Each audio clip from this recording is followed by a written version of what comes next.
Good morning, viewers. Good to see you in the 7th April. So, ഇന്നത്തെ very important day ആണ്. കാരണം ട്രംപിൻ്റെ ultimatum ഇന്നാണ് കൊടുത്തിട്ടുള്ളത് അയാൾ.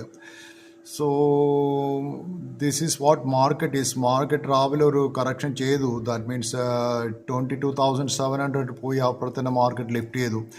സോ ഞാൻ കാണുന്ന മാർക്കറ്റിൽ I am not optimistic. So are you optimistic in this situation?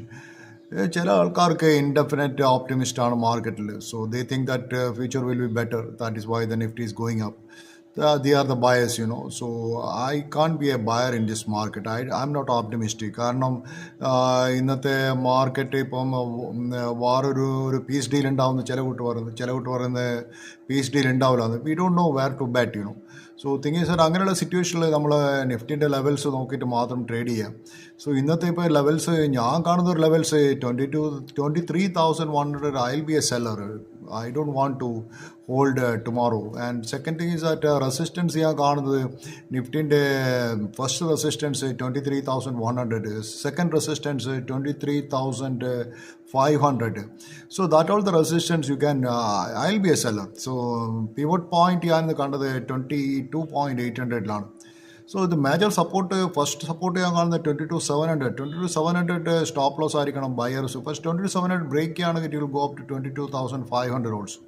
So bank Nifty spot നോക്കുകയെന്ന് വെച്ചാൽ 53,500 ഞാൻ റെസിസ്റ്റൻസ് കാണുന്നത്. മെയിൻ പ്രോബ്ലം റിലയൻസ് മാർക്കറ്റിനെ സപ്പോർട്ട് ചെയ്യുന്നില്ല. If you look at Reliance chart, Reliance is going somewhere below 1,300 Reliance ഞാൻ കണ്ടിട്ട് കുറേ കാലങ്ങളായി. ഇതിപ്പോൾ റിലയൻസ് 1,300 മുകളിൽ സപ്പോർട്ട് കൊടുക്കുന്നുണ്ട്. പക്ഷേ ഓൺലി HDFC ബാങ്ക് 2 ദിവസമായിട്ട് അവരുടെ റിസൾട്ട് നല്ലതാണ്. അതുകൊണ്ട് HDFC bank supporting.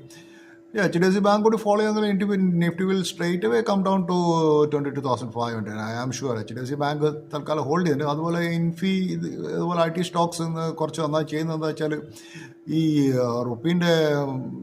Rupee devaluation കാരണം ഇൻഫ്ലേഷൻ ഇപ്പോൾ റുപ്പീനെ അറിയാലോ, ഡോളർ ടു റുപ്പി വളരെ വീക്കാണ്.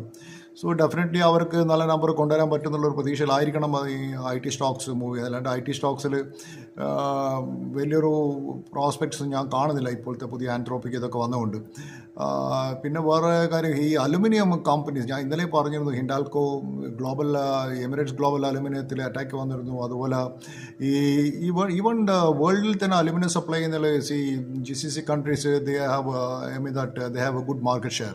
സോ ഇനിയിപ്പോൾ അവർക്ക് എമിറേറ്റ്സ് ഗ്ലോബൽ അലുമിനിയം കമ്പനിക്ക് it will take 2-3 years to repair. So they have to depend upon Chinese aluminum, Indian aluminum stocks will do well.